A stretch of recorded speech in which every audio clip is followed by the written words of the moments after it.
ফোরাত নদীর তলদেশ থেকে স্বর্ণ ভেসে উঠছে। ইতিমধ্যে লক্ষ লক্ষ মানুষ ভিড় করছে সেখান থেকে স্বর্ণ সংগ্রহ করার জন্য। বন্ধুরা, এই ভিডিওটি সামাজিক যোগাযোগের মাধ্যমে বিশালভাবে ভাইরাল হয়েছে। এই ফোরাত নদীর তীরে ইমাম হুসাইন রাদিয়াল্লাহু তাআলা আনহুকে নৃশংসভাবে পৃথিবী থেকে সরিয়ে দেওয়া হয়েছিল। পৃথিবীর একমাত্র নদী ফোরাত নদী, যার ভেতরে চাপা পড়ে আছে হাজার হাজার বছরের নিদর্শন।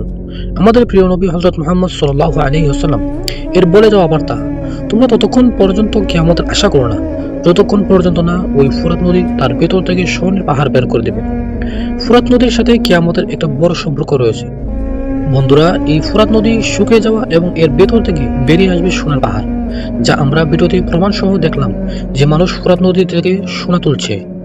ভিডিও বিশ্লেষণ করে জানা যায়, জলবায়ু এবং আবহাওয়া পরিবর্তনের কারণে ফোরাত নদীর বেশ কয়েকটি অঞ্চলের পানি শুকিয়ে গিয়েছে, আর সেখানে বেশ কিছু জায়গা থেকে ইতিমধ্যে স্বর্ণের টুকরো বেশি আসার তথ্য পাওয়া গিয়েছে। তাহলে কি আমাদের আলামত প্রকাশ পেয়ে গেল? চলুন আমাদের প্রিয় নবীর ভবিষ্যৎবাণী এবং শর্তগুলো জেনে আসি। এই ফোরাত নদী তুরস্ক, সিরিয়া ও ইরাকের ভেতর দিয়ে প্রবাহিত হয়ে দজলা নদীর সঙ্গে মিলিত হয়েছে এবং সাতিল আরব নামে পারস্য উপসাগরে গিয়ে পতিত হয়েছে। ইতিহাস থেকে জানা যায়, ফোরাত নদীকে কেন্দ্র করে পৃথিবীর গুরুত্বপূর্ণ অনেক ঘটনা ঘটছে। আগে সেই কলকল ধ্বনি এখন আর ফোরাতের শরীরে প্রবেশ করে না। মৃত্যু পায় হয়ে পড়ছে এই ফোরাত নদী। মানুষের পাপাচার আর প্রকৃতির দুর্যোগের কারণে ফোরাত নদী দিন দিন শুকিয়ে যাচ্ছে। ফোরাত নদী শুকিয়ে যাওয়া কিন্তু অন্য কোনো নদীর মতো সাধারণ ঘটনা নয়। ফোরাত নদী শুকিয়ে যাওয়া পর্যন্ত তোমরা অপেক্ষা করো। এ কথাটি আমাদের প্রিয় নবী সাল্লাল্লাহু আলাইহি ওয়াসাল্লাম 1400 বছর আগেই বলে গিয়েছেন। যখন স্বর্ণ ভেসে উঠবে তখন বুঝবে কিয়ামত সন্নিকটে এসে গিয়েছে।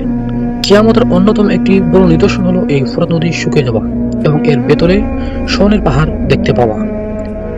আমাদের প্রিয় নবী সাল্লাল্লাহু আলাইহি ওয়াসাল্লাম বলে গিয়েছেন, ফোরাত নদী তার ভেতর থেকে স্বর্ণের পাহাড় বের করে দেবে, কিন্তু এই পাহাড়ে যেন কেউই হাত না দেয়। কিন্তু বাস্তবে কি আমরা মেনে চলছি আমাদের মহানবীর সেই বার্তা? সামান্য স্বর্ণ দেখা যাওয়াই আমাদের মধ্যে যে হাহাকার শুরু হয়েছে, পুরো সোনার পাহাড় দেখা গেলে কি আমরা পারবো নিজেদের এই কন্ট্রোল করতে? যদিও এই পরীক্ষা থেকে সবাই উত্তীর্ণ হতে পারবে না, লোভ লালসা মানুষকে চাদরের মতো আবৃত করে রেখেছে। আল্লাহ আপনাদের পরীক্ষা করবেন। সেদিন এমন অনেক মানুষ থাকবে যারা এই পাহাড়ের মালিক হতে চাইবে।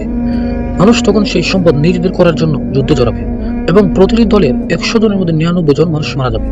বর্তমানে তো দেখা যাচ্ছে পয়সা লোভে নিজের মা বাবাকেও কেউ চিনতে পারছে না, এমনকি নিজের সন্তানকেও বিক্রি করে দিচ্ছে। যারা আল্লাহকে মেনে চলে তাদের মধ্যে কোনো লোভ থাকে না, কারণ তারা জানে রুজির মালিক একমাত্র আল্লাহ। তবে ফোরাত নদীতে যে স্বর্ণ পাওয়া যাচ্ছে এই বিষয়ে একমাত্র ভালো জানেন আল্লাহ তাআলাই। আমাদের এই ভিডিওটি ভালো লাগলে অবশ্যই লাইক দিয়ে চ্যানেলটি সাবস্ক্রাইব করে আমাদের পাশে থাকবেন। আসসালামু আলাইকুম।